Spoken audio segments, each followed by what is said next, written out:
Isusubasta ni Brownlee ang jersey ng Asian Games, sapatos para sa kawang gawa.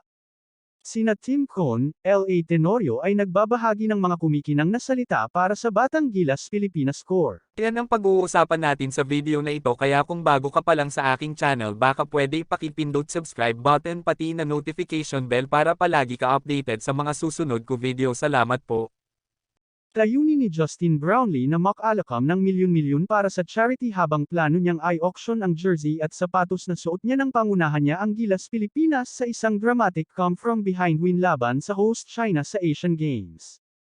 Layunin ni Brownlee na makalakam ng milyon-milyon para sa charity habang plano niyang i-auction ang jersey at sapatos na suot niya nang pangunahan niya ang Gilas Pilipinas sa isang dramatic come-from-behind win laban sa host China sa Asian Games noong Oktubre. Ang tagumpay laban sa China ay nagbigay daan sa Pilipinas na makapasok sa finals, kung saan pinatalsik nito ang dating walang talo na Jordan upang makuha ang unang korona sa Asian Games mula noong 1962.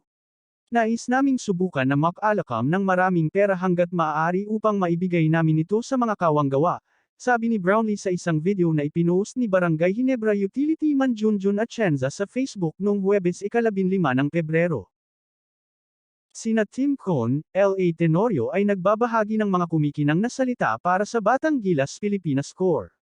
Ang Gilas Pilipinas coaches na sina Tim Cohn at L.A. Tenorio ay nakakaramdam ng magandang pakiramdam tungkol sa mga batang manlalaro ng Philippine National Basketball Team bago ang FIBA Asia Cup 2025 qualifiers.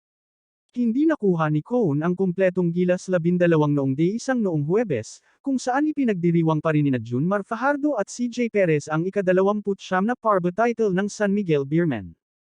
Hindi rin sila 100% na binanggit ni Cohn sina Scottie Thompson at Jamie Malonzo. Ngunit ang pagkakaroon ng iba pang mga manlalaro ng Barangay Ginebra San Miguel tulad nina Jepeth Aguilar, Donald Gamaro, Ralph Co, at L.A. Tenorio ay isang kaloob ng Diyos sa pagtulong sa mga manlalaro ng Gilas na malaman ang sistema ni Cohn. The real story is, these guys are really fun to be around, very responsive. Hindi nila pinalampas ang mga kuha, sabi ni Cohn sa Signal TV, tumatawa. Just amazing to be around, especially the young guys. Kai, who's doing tremendously well. Kevin and Carl, even Dwight. All young guys, and Calvin. These guys are doing really well, even better than we expected. Para kay L.A. Tenorio, ang pakikilahok sa isang scrimmage kasama ang mga batang players na ito ay tiyak na nagbabalik ng mga alaala. Feels like I'm young again, he said in a separate interview with Signal TV. I think this is the future of Philippine basketball, the present and the future of Philippine basketball, the Gilas assistant coach shared. Huwag mo kalimutan mag-like and subscribe sa aking channel. Maraming salamat po.